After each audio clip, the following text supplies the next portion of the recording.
Hi everyone, welcome to this episode.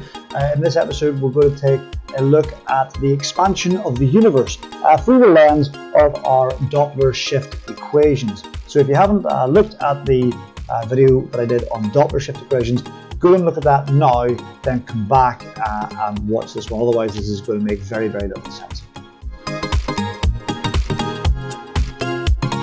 So we're going to start with our Doppler equation that we had from last time, which is that lambda dash, that is the observed wavelength that you see, or hear, I suppose, but see in this case, is equal to the original wavelength that was sent out multiplied by some form of factor here.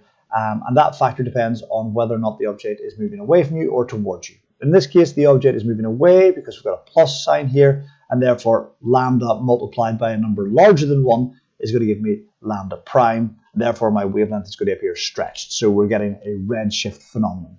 If this was a negative, we would get a blue shift phenomenon because lambda would get smaller.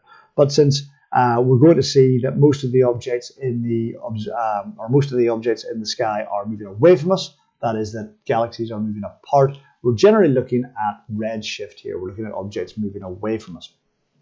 Because we want to ideally use this during this lesson to work out some form of idea as to how fast the universe is expanding and how old the universe might be. And because we know the universe is expanding, we're much more interested in the red shift than we are in necessarily the blue shift of galaxies. Okay, so we'll start with this concept here, and that is that lambda dash equals lambda upon that. So what we want to do is we want to have some idea as to how heavily affected something has been by redshift. Okay, how heavily affected is this? So if I had, say, lambda dash was equal to, we'll keep it reasonably simple. Let's give lambda dash equal to 100 nanometers. Okay, and that lambda original was equal to 50 nanometers. Okay, so we've got a perceived wavelength increase of 50 nanometers. That's going to cause some problems later on, but not just yet. And then I have maybe a different source where I add lambda dash is equal to 500 nanometers, where lambda original was equal to 450 nanometers, to make the point. Right, now in both cases here, what we've got is we've got a 50 nanometer increase as perceived wavelength. Yes?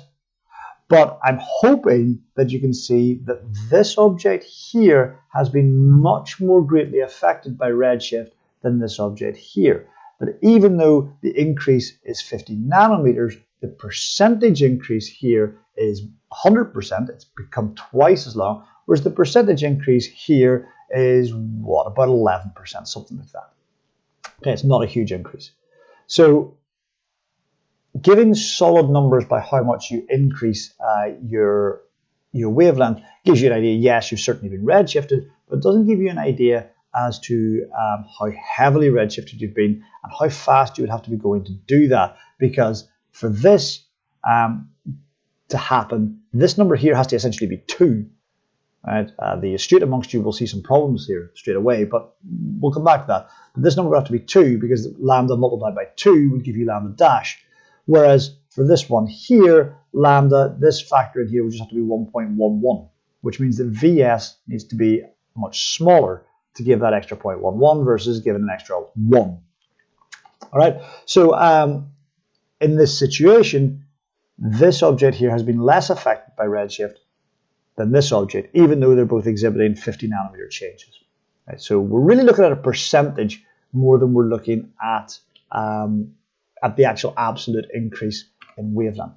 And for that reason, it's pretty useful to define that increase. And the way we'll define it is, we'll do it as we define most percentage increases, which is we'll set up an equation that looks a little bit like this. And we'll call it Z.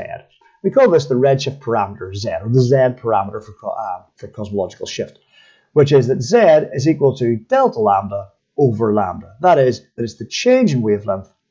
Okay, in both cases it was 50 from my previous example, divided by the actual wavelength that was emitted. It's kind of like you're calculating percentage errors and things like that there. What's the difference divided by what's the actual. So it's the same deal. That expands out into a different equation, and that equation is this equation, which is that the z parameter is equal to lambda dash minus lambda, just delta lambda, over lambda original. Okay, and this is what the z parameter is. All it is some concept in a decimal term as to how much you've been affected by redshift. Okay, and the larger this delta is here, the larger the value of z is. And that's sort of handy. Now what we can do is we can sub our value of lambda dash in here. Okay, so we've got lambda dash up here is equal to all this gubbins, and we can have an expression for z that's entirely in terms or entirely independent of lambda terms. And that's kind of useful because once we do that, we get this equation. Okay, that z equals lambda upon 1 plus vs over c. That's just this. Let me just highlight this, highlighter out. So I just taken this and plopped it in there. Yep, you see that? Minus lambda, that's this minus lambda, all over lambda. Okay, so I'm just rewriting that equation above so that we've got all this. Now, every mathematician that's watching has suddenly gone, lambdas everywhere, let's begin the cancelling. So we divide top and bottom by lambda, and that eliminates all of them. Or if you want to do it the long way around, you take out a common factor of lambda, and then you cancel top and bottom. Whichever way you want to do it is cool by me. That then gives us this. Because the bottom line has now disappeared, we just get 1 plus v source over c, that's this bit here, is now this bit, minus 1, because we cancelled, divide negative lambda by lambda, you just get minus 1. Okay, now we've got a nice situation, we've got a plus 1, minus 1, and we're just left with vs over c. Now, when I write this in, what I'm going to write it in as is this, that z is approximately equal to vs over c. An alarm bell should be ringing in your head if you're vaguely mathematically inclined, because why is it only approximately equal to? This is clearly mathematically entirely consistent. This was an equal sign. Why is this not an equal sign? And the reason this is not an equal sign is because of some of the things that happen as you travel fast in the universe. And one of the things that travels fast in the universe is that how you perceive, how time passes for you, and how speed experiences for you, and how your mass works doesn't stay constant as you travel. So as Vs gets larger and larger and larger and larger, this begins to break down. Okay, now we can actually compensate for that because we've looked at this a little bit in the past. And the correct equation we would like to use is this. And that is that we have exactly the same equation as before. I'm just going to bring that old equation in if I can. Just take that out and pop it in here. So this exact same equation, but you will notice that here we've introduced a little letter gamma. And that gamma, this gamma factor here at the end is called the Lorentz transformation factor.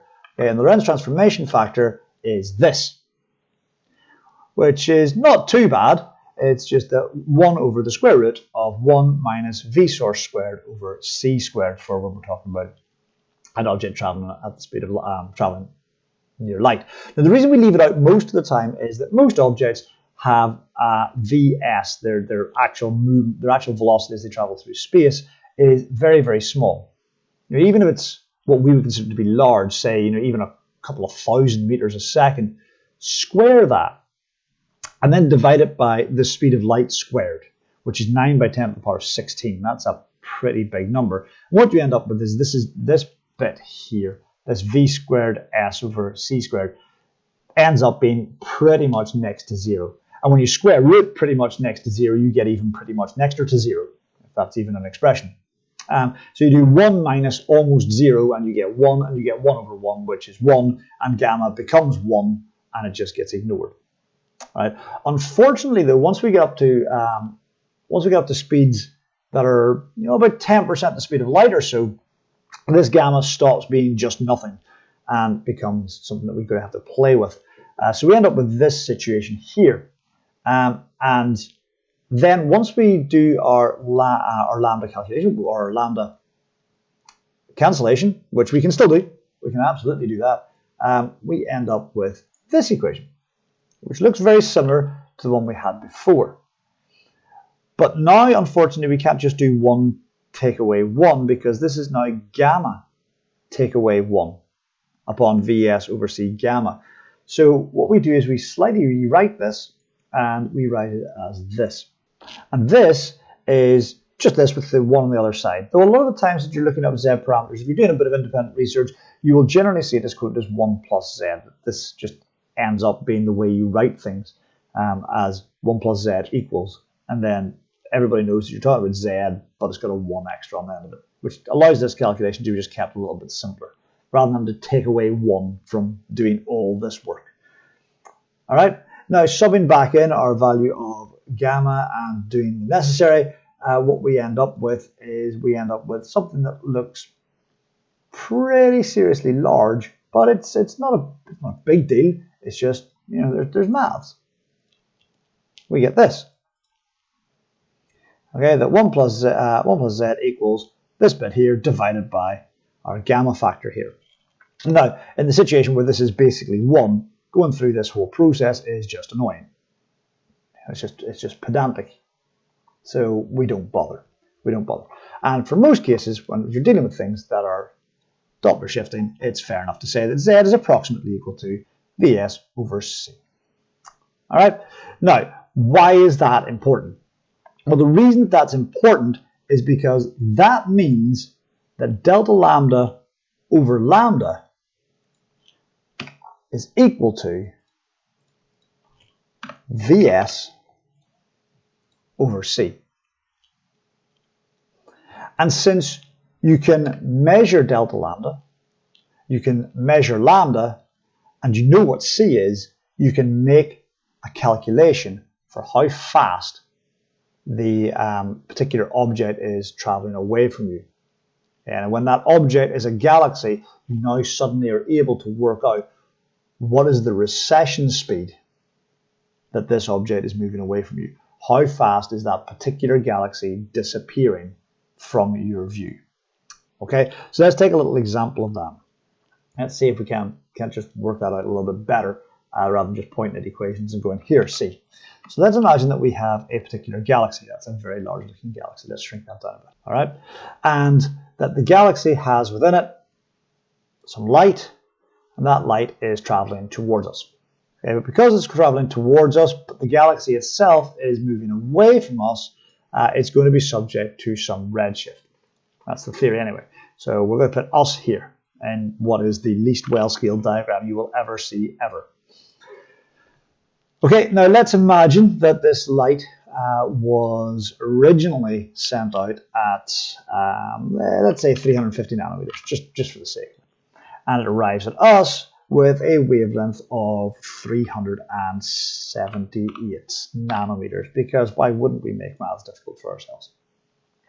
Okay, then what we'll need to do, well, by the way, we know this is 350 nanometers because we're looking at the spectral absorption spectra from it that we took a look at earlier on when we were doing like energy levels within atoms. Okay, so we know what the spectral line should look like, and yet they're arriving looking like this. So we know that it should be 350, but it's arriving with us at 378. So we can do some calculations here. So we know that therefore lambda is equal to 350 times 10 to the negative 9. We know that, oh, why that's centered, let's try that. We know that lambda dash, our observed lambda, is equal to 378 times 10 to the power of negative 9. And we want to find Z. We want to find V source. And we know that the speed of light is 3 times 10 to the power of 8 meters per second. Okay, obviously this is meters, but we'll make that completely explicit here just to make sure we're all following. Maybe we've got the occasional American viewer. Okay, so we'll start with our straightforward equation. That was Z is equal to delta lambda over lambda. Now we actually can skip this part out, but we'll not. We'll do our due diligence here. So delta lambda over lambda. Okay, so that gives us that Z is going to be equal to delta lambda, which is what, 28 times 10 to the negative 9. What's our change in lambda? 28 nanometers. Divided by our actual original lambda, which is 350 times 10 to the power of negative 9. Okay, now straight up we can get rid of these times 10 to the negative 9s. Thank goodness. And that gives us simply that Z is equal to 28 over 350, which is 0.08. There's an 8% change. A pure number because we're dividing length by length here. So Z is equal to 0.08. But we also know that Z is approximately equal to, but we will write it as equal to, Vs over C. So it stands to sense then with just cross multiplying that Vs is equal to Z multiplied by C. So in this case, Vs is equal to 0.08 multiplied by 3 times 10 to the power of 8. And that gives us 2.4 times 10 to the power of 7 meters per second, or V source is equal to 24 million meters per second. So this object is moving away from us at 24 million meters per second. All right, so we've now sort of worked out how fast this object is traveling away from us. Okay, so that's kind of cool. That's kind of cool. So we now sort of know how fast the object, we could work out at least how fast the objects in the universe are getting away from us. Now, that's very, very, very, very, very useful. Right? But even better is we can figure out how far away they are. Okay, now one of the ways we do this is by measuring something called parallax, because of the fact that we have the planet Earth, and the planet Earth goes around the sun. So let's set that up. Okay, so if we're sat on planet Earth and we're looking at, we're going around the sun, and we look at a star. Yes, let's put a little star in the sky. There we go, a little star. Yay. Okay, then the star will appear to be in a particular position as we look at it. But because of the fact that the Earth moves around the sun in a way that is periodic and we know, then when we go and look at the star again, the star will appear to be in a different position. Okay, it'll have wobbled in the sky because it was over here when if I was on the North Pole looking up, it was on my right-hand side. If I'm here now, it's on my left-hand side, and it will move a certain distance in the sky. So if I'm looking at the night sky and I'm looking at that particular star, the star is there, and at one time of the year it appears to be over here, and then it drifts to the other side at another time of the year. Now, by measuring this distance and by doing some simple trigonometry, we can actually work out, we can do some triangle stuff and work out how far away that is. Okay, we can teach you that, but we're not going to teach you that today. This is called parallax. And we can use that to measure how far away nearby stars are. Okay, once we get to further out, parallax doesn't really work because what we're doing is we're comparing the movement of this star compared to further away stars, which we assume to be pretty much stationary, even though they're not. As you get further away, we use things called Cepheids, which is we look at super, super, super bright stars, then we measure ones that are close by to us and measure their parallax, get them close enough, and then we look at further Cepheid stars further away. Their relative brightness then allows us to work out how far away they are. And you can do, then once you get past Cepheids, you go to supernovas. So the basic leveling is you start off with parallax measurement, which is just how far does a particular star move that's close to you compared to the sort of relatively stable background. Then we use Cepheid stars, which are super bright stars. We get a local Cepheid that we can measure with parallax. they're really, really bright, and we know how bright they should be. Then you look for other Cepheid stars further away. You see how much their brightness has been dimmed because their light has shone. It's like a torch spreading out. If you have a single point source of light, that light will spread out and become more dilute the further and further and further away you get. So you can measure how far away it is just by using brightness. And then once you get too far out for Cepheids to work, you use supernova, which are also bright objects. So basically you're just looking at brightness once you get past parallax levels. Okay, that's a little bit beyond the realm of the course, but what we can do then is we can have a pretty definite idea of distance. Okay, we know how far away these objects are from us, and we know how fast they're going. And it turns out that distance and how fast they're going are related. And this was Edwin Hubble's discovery. That Hubble discovered that these two things were related. And they were related by what became known as Hubble's law. And Hubble's law is actually nice and simple. It is that the speed that the object, or the recession speed of the galaxy, Vs as we've been calling it, is equal to some constant, which is h naught, h for Hubble, times the distance away it is for us. Okay, simple as that. They're directly proportional to it. That's cool. That's very cool. That as you get further away from us, this is distance, the recession speed is larger. All right, and that's got pretty serious implications. That the things that are furthest away in the universe are getting away from us faster than the things that are closer to us. But that means that the things that are closer to us are eventually going to be further away, and they're going to get faster and faster and faster. So the expansion of the universe is accelerating. All right, that the things are getting away from us at a greater rate than they were previously. And this is one of the things that gives us evidence towards our Big Bang, because we run time backwards, then the speed at which things were getting away from us was less, and less, and so forth. Okay, now this thing in here, this h naught, if you're following the SEA course, is called the Hubble Constant. And that's wrong.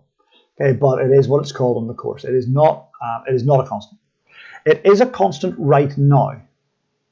It is a constant right now, and I understand why it's called that, but it's actually the Hubble parameter. Because the Hubble parameter changes over time. That the Hubble parameter billions of years ago at the early universe was different to the Hubble parameter is now. And it changes sufficiently slowly that for the lifetime of probably our entire civilization, this number is going to be a constant. And that constant, h naught, is equal to 2.4 times 10 to the negative 18 seconds to the minus 1 is the unit here for homogeneity, because this is meters per second, this is meters, so this has to be seconds to the minus 1. Okay, that's what it comes out as. The Hubble constant, or the Hubble parameter for now, is a constant at that. So you can call it the Hubble constant, but just be aware of the fact that it's not really a constant. It's just, a matter of time scale. That the Hubble constant is true. All right, so this is kind of cool. So we've got seconds to the minus 1 here. We've got a speed. We've got a distance. And speed is equal to some number times the distance. And what we're going to do here is we're going to go, well, the Hubble constant is seconds to the minus 1, but speed is usually equal to distance over time, isn't it? And we can make that assumption. Since speed is equal to distance over time, and the recession speed of our galaxy has a distance in it, and our Hubble constant appears to have some over time unit, it might be fair to say that 1 over time is equal to our Hubble constant. Okay, that h naught is equal to 1 over time. What time is this? Well, this time would be the time taken for the universe to travel this distance. That's useful because that distance and that time would then give us the age of the universe. So the age of the universe is simply going to be 1 over the Hubble constant. as an estimate, because remember the Hubble constant is going to change, and that this is massively back of a serial packet calculation, but it gives us a ballpark figure. Okay, that the age of the universe is going to be equal to 1 over the Hubble constant. Okay, so the age of the universe, we'll call that big T, because you're certainly not going to call the age of the universe little t, are you? Is going to be 1 over 2.4 times 10 to the negative 18 seconds to the minus 1. We'll leave the unit out. And that will give us that T is equal to 4.1666 and recurring times 10 to the power of 17 seconds. Now that seems unintelligible, so let's work that down. That gives us T is equal to, well, we'll divide that by 3,600 to start with to give it in hours, and that's 1.15 times 10 to the power of 14 hours, which is equal to, let's assume that they're, divide first by 24 to give it days, assume there's 365 days in a year, and that will give us 1.32 times 10 to the power of 10 years. Okay, which is 13.2 billion years as an estimate. Okay, so we're in the 13.2 billion years kind of region. Modern estimates put it closer to 14, but what's a billion years between friends? As a rough calculation, this is pretty good. All right. Now, do you remember at the very, very, very start, we had an example where we were taking a look at our redshift parameter, and we had the issue that delta lambda over lambda was going to give us, that it was possible to get a delta lambda that was about 100%. And once you get a delta lambda of 100%, Vs here needs to be rather large. So if I want delta lambda, let's just get that, delta lambda over lambda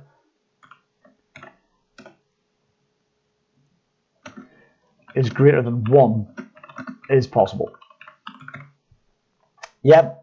Okay, all I need to do is have, say I have something that has an actual wavelength of 200 nanometers, and I get an observed wavelength of 410 nanometers, then I've got an increase there of greater than 100%. So delta lambda over lambda is going to be larger than 1. Like 210 over 200 is greater than 1. That's an issue. That's a really, really, really big issue, because what I need then is for lambda dash to be, well, let's put these numbers in. If lambda dash is 410, we'll leave out the nanometers because they'll cancel on both sides, is equal to 200 upon 1 plus Vs over C. Okay, so we'll grab our calculator and we'll do 410 divided by 200, and that is going to give me that 2.05 is equal to 1 plus Vs over C, right, which means that 1.05 is equal to Vs over C, which gives me the Vs is equal to 1.05 C. Right, now without putting that, without actually calculating that, we've got a problem. That this means that the recession speed of this object is 5% greater than the speed of light. Right, you should be freaking out at this stage, because we have a problem here. We have an object, we have a galaxy moving at greater than the speed of light.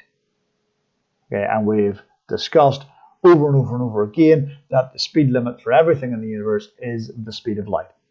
So how is this possible? Okay, the first thing to understand is that when we say that the speed limit for anything is the speed of light in the universe, what we're actually talking about is Einstein's theory of special relativity, which is the speed at which any two objects can pass each other is limited to the speed of light. Okay, so if I have this object here and this object here flying past each other, then they're limited to the speed of light, the fastest they can move through space. All right, that's not what's happening here. If I have my distant galaxy, my distant galaxy is moving away from me, right? It emits a photon of light, and that photon of light is traveling at the speed of light as it travels through space. However, the problem with the expansion of the universe, and the problem with actually everything we've done here, is that we're assuming that it's the objects moving about on space that are actually increasing in distance. And that is not true. Okay, it's not true. It's a good estimation and it's a good model and it gives us an idea, but we really have been fooling ourselves here. That what's actually happening is that in between the object, the distant galaxy, and us, is that as time travels on, because the universe is expanding, space itself is expanding. So the object is traveling out here. This little photon of light that we normally represent as a little squiggly line, that might be useful to do so right now, so we'll get that done, is traveling across some form of space, and we can think of this as sort of like a fabric. Put that at the back. That's an awful color. Let's get a better color for space. That's a better color for space. Okay, but as it travels between the very large distance between the faraway object, the faraway galaxy, and us, space itself expands. And since the photon exists on space as well, the photon is stretched out. So not only is there apparent redshifting happening because of the fact that the object is moving away, but the actual redshift is occurring because the space that the photon was sat on has stretched. Okay, imagine space to be like a balloon. As the balloon is blown up, I've drawn a little squiggly line on the balloon. As the balloon is blown up, the squiggly line gets greater. And the squiggly line didn't do anything. It just sat there. But by virtue of the fact that the space that it was sat on, the balloon surface, got bigger, it got bigger along with it. Okay. In fact, if I group these together, so if I grab that and I grab that and I group them, okay, so that they move around together as a unit, if I stretch the edge of the rectangle, then my little photon expands and contracts accordingly. Right? I'm not stretching the photon, but relative to what it's sitting on, it is expanding and contracting. And that's what we're seeing. What we're actually seeing is not classical redshift due to the fact that the object is moving away. What we're seeing is something called cosmological redshift.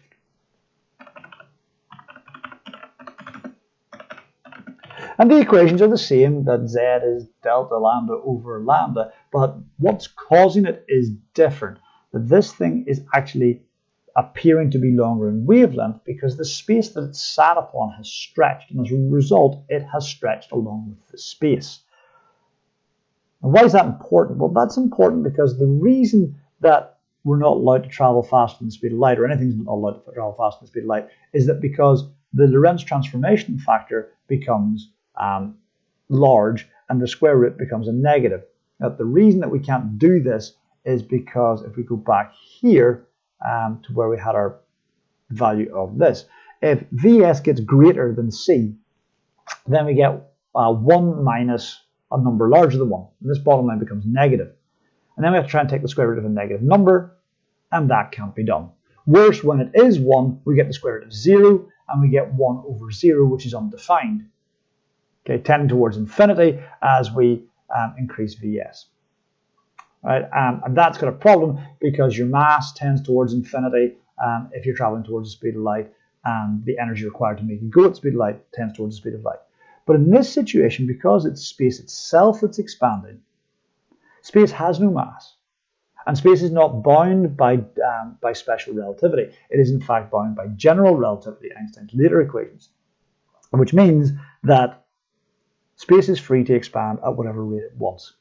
And faraway galaxies are traveling away from us at speeds greater than the speed of light. Okay? Because it's not really traveling at a speed at all. It's simply sat upon the ocean that is space, and space is expanding outwards. If you were on the faraway galaxy, you would be sat at rest. And our galaxy would appear to be receding away from you at a speed greater than the speed of light. But it's not moving at the speed of light either. And this routinely happens in astrophysics. It's not an issue. It's just that you need to understand that nothing's really moving here. We've sort of made up this concept of the galaxy moving away from us. It's not. It's just getting further away from us. And because we're used as describing things that are getting further away from us as moving at a velocity, we give them things like recession velocities and recession speeds. And we talk about the expanding universe as galaxies being hurtled away from all sorts of things. But that's actually not what's happening at all. The universe is simply stretching. And because it's stretching, everything in it is getting further apart. It would be like saying if you had a balloon, if you had a little balloon here, and you had an object on this side of it and an object on this side of it, okay, and you stuck them down with glue and held them firmly in place, but then blew up the balloon. These objects are getting further away from each other. There is no question of that. And when I shrink the balloon, they are absolutely getting closer to each other. They are not actually moving. It is the balloon that is stretching. It is the space that is stretching. It is the area between them that's getting larger. And they're not bound by physics. Or at least special relativity physics. All right, folks, I hope that's made some form of sense to you. At the end of this now, you should be able to calculate the Z parameter. That is the amount of redshift you're getting. You should be able to get a value of recession speed, though understanding that that's sort of, it's a conceptual thing, not an actual thing. Use Hubble's law to say that further away galaxies are moving away from us faster than closer ones, and then to use that and Hubble's law to get an estimate for the age of the universe. You should also understand that cosmological redshift is not the same as classical Doppler redshift. Though we use the same equations and come to the same conclusions, it does sometimes lead to kind of weird stuff where things appear to be moving faster than the speed of light, and that's okay. This is the end of the lower 6th course for astronomy, and I hope you've enjoyed it. Any comments, any words of wisdom, any particular difficulties that you've had, drop me a comment below. Do consider liking and subscribing, and always remember that physics rocks. It's true.